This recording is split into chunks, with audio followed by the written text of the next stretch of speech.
Grabe talaga ang init ng panahon ngayon mga ka-baby loves.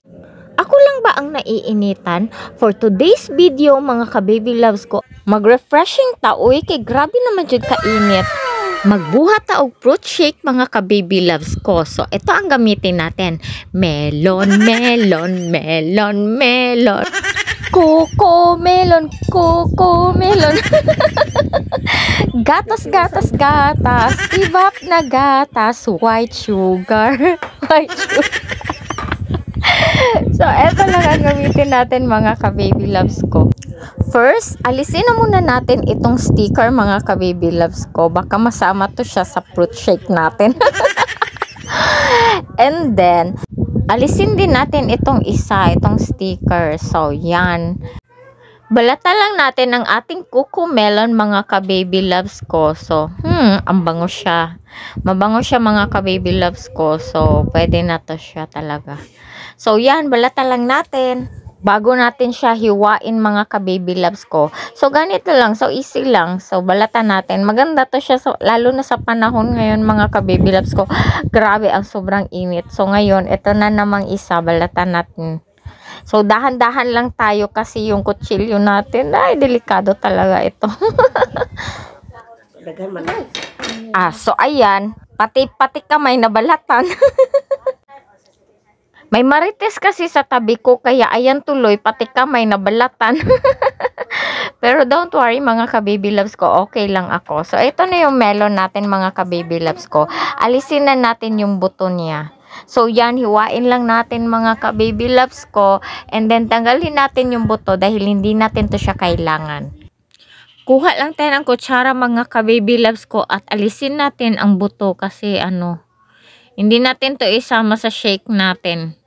So, yan. Pwede natin to siyang itanim kung mayroon kayong malaki yung farm ninyo mga ka-baby loves ko. O magtanim na tayo ng melon para hindi na tayo bumili.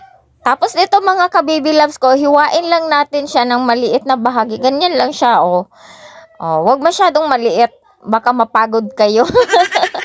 Actually, naman din natin to siya. I-blender naman din natin to siya. So, okay lang. Mga ganyan lang kalaki para hindi naman mahirapan yung blender natin, no. Baka mamaya maghikahos na siya.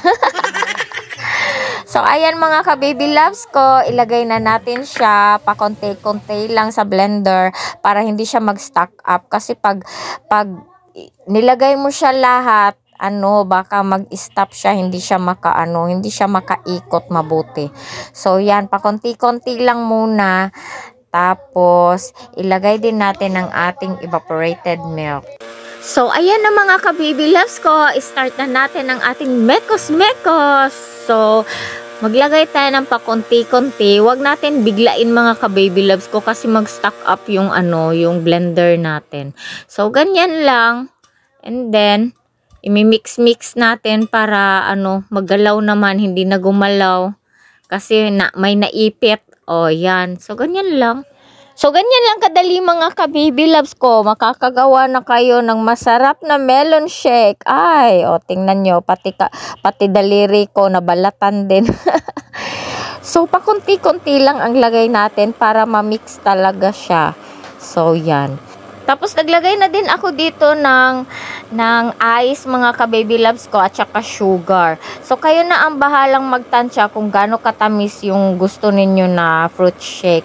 Sa akin, ang nilagay ko is nasa 4 tablespoon lang yung yung sugar ko. So, kayo na bahala mga ka-baby loves ko kung gusto nyo masyadong matamis or tama lang. Depende na kayo na magtansya kung kasi meron kasing ibang melon na matamis na.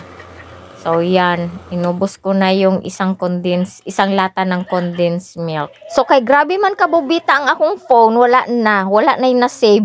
Picture na lang. Grabe jud siya kalami mga ka-baby loves ko. Oy, healthy pa jud siya. So, let's have some drink. Thank you sa inyong pagtanaw. Bye!